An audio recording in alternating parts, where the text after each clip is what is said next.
बिस्मिल्लाहिर्रहमानिर्रहीम। बेटा स्टार्ट करते हैं। Today this is 13th lecture of mechanics 2.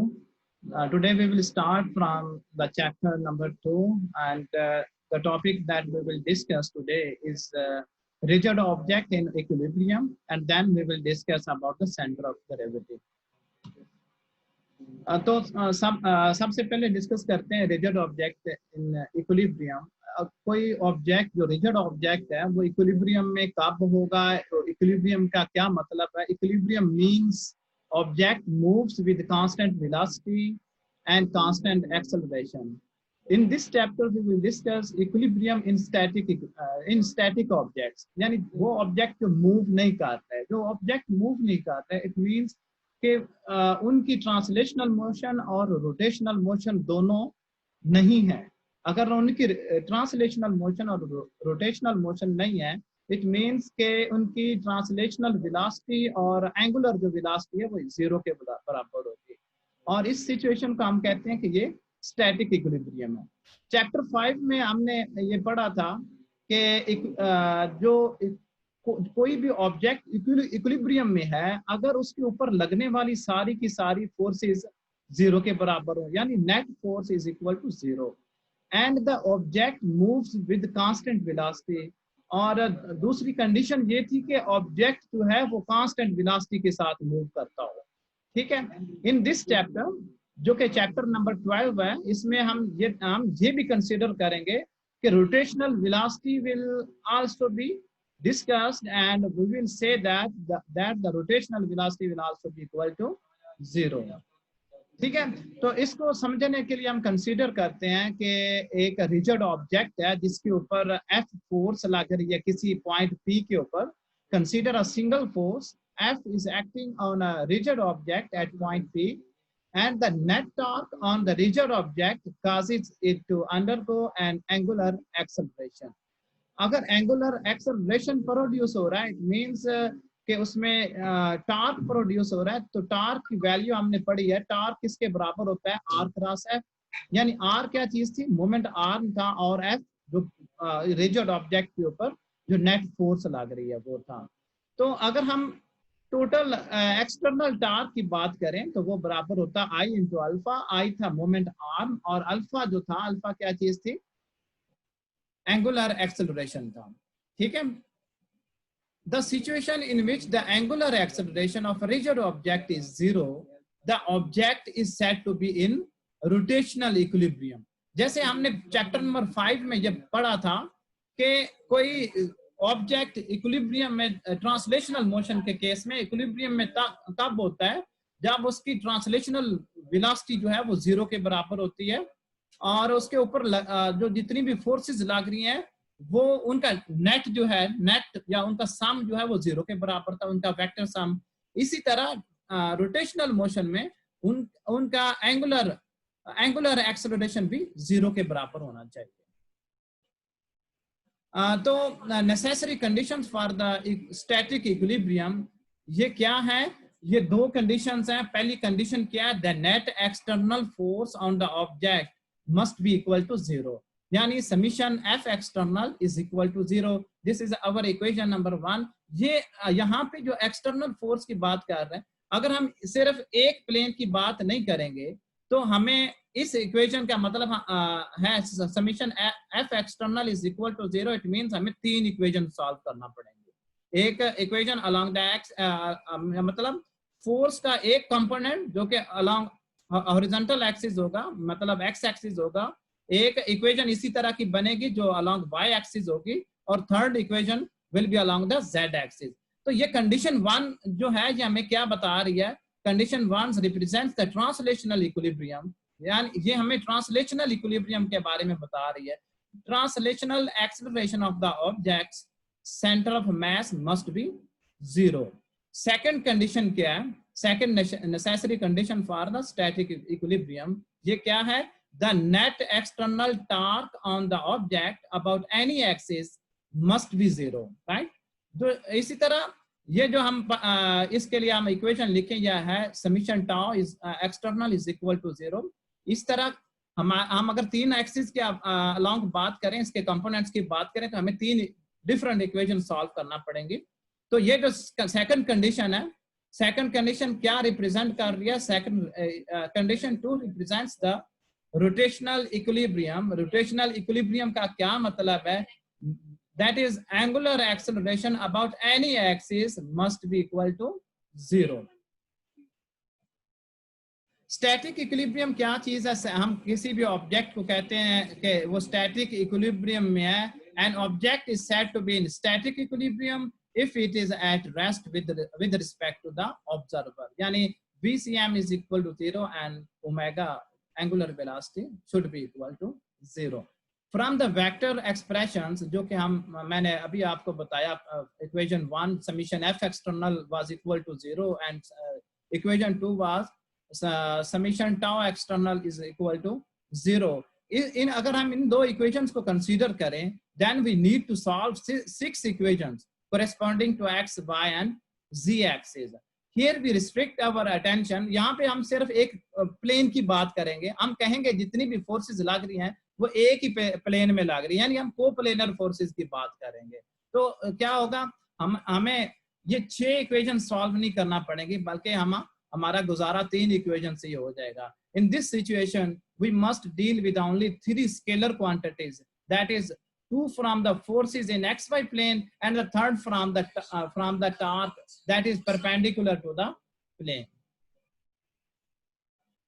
So in equilibrium model, summation fx is equal to 0, summation fy is equal to 0 and summation tau z that is perpendicular to both the forces is equal to 0। This is our equation number 3।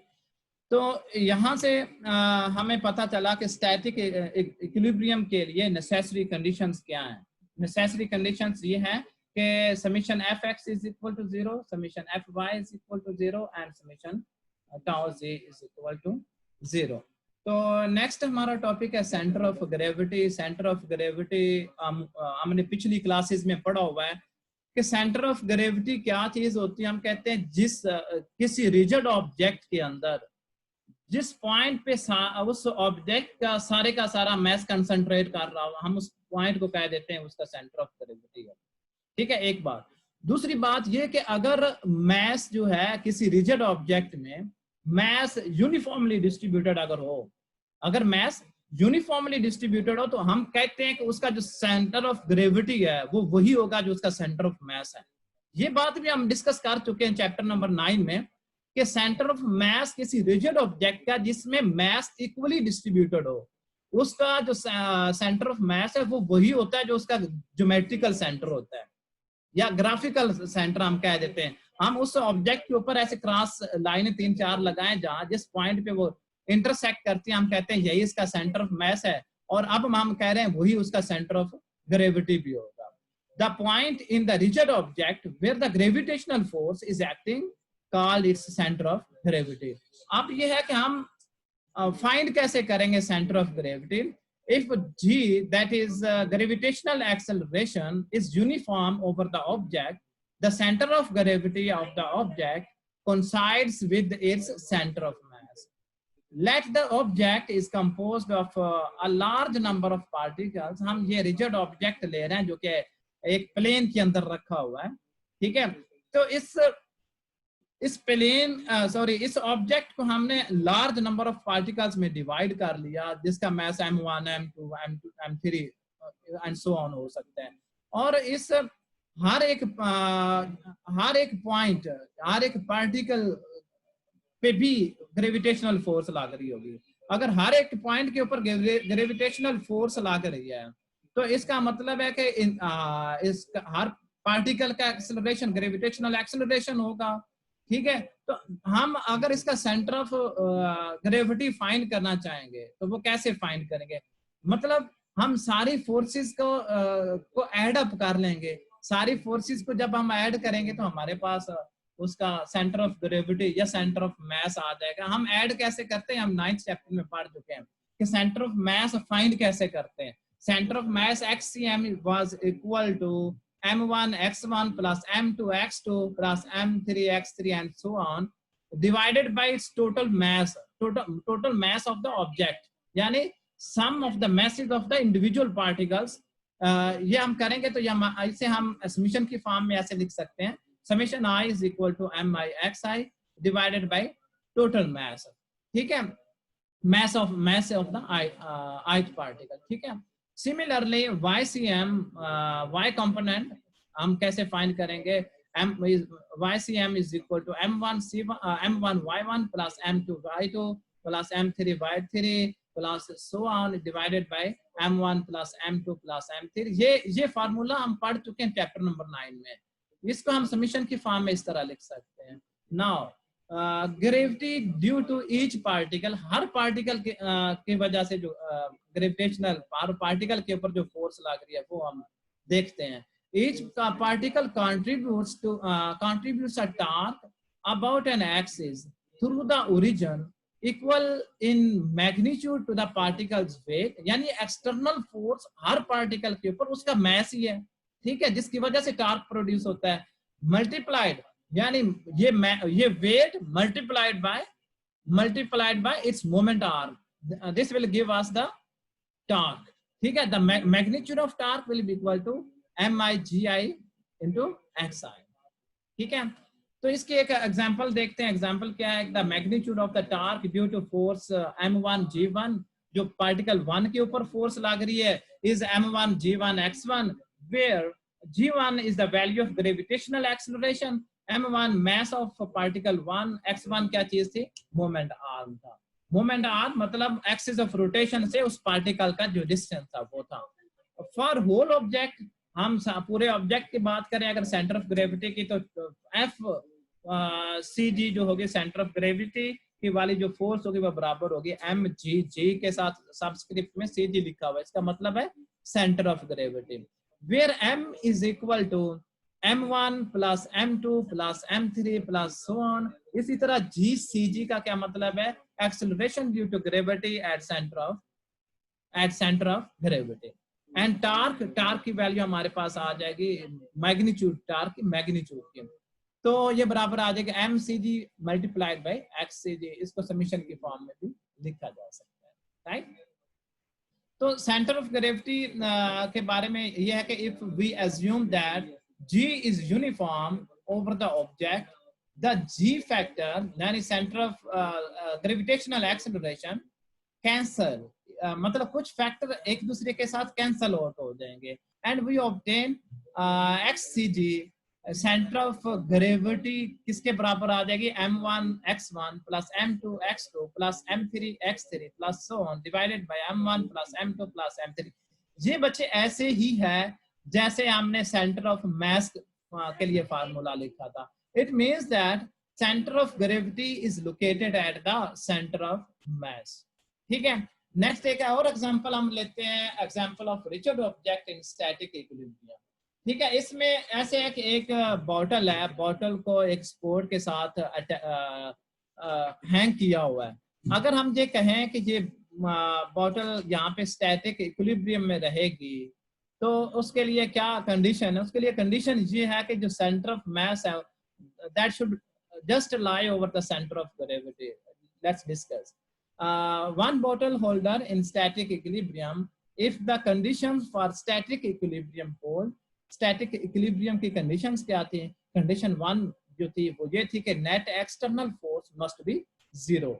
जो second condition थी वो क्या थी, net external torque must also be equal to 0. The second condition can be satisfied only when the center of gravity of the system is directly over the sport. ये इस तरह का कोई शॉर्ट क्वेश्चन भी आ सकता है, अगर फिगर दी हो तो आपसे ये पूछा जाए कि ये बॉटल स्टैटिक इक्विलिब्रियम में कब होगी, इसका सेंटर ऑफ मास और सेंटर ऑफ ग्रेविटी किस तरह अलाइन हो, तो आपको ये बताना चाहिए कि सेंटर ऑफ ग्रेविटी जब लाई करेगी सेंटर ऑफ मास के ऊपर तो ये इक्विलिब्रियम में रहेगी. तो ये था आज का lecture. Thank you so much.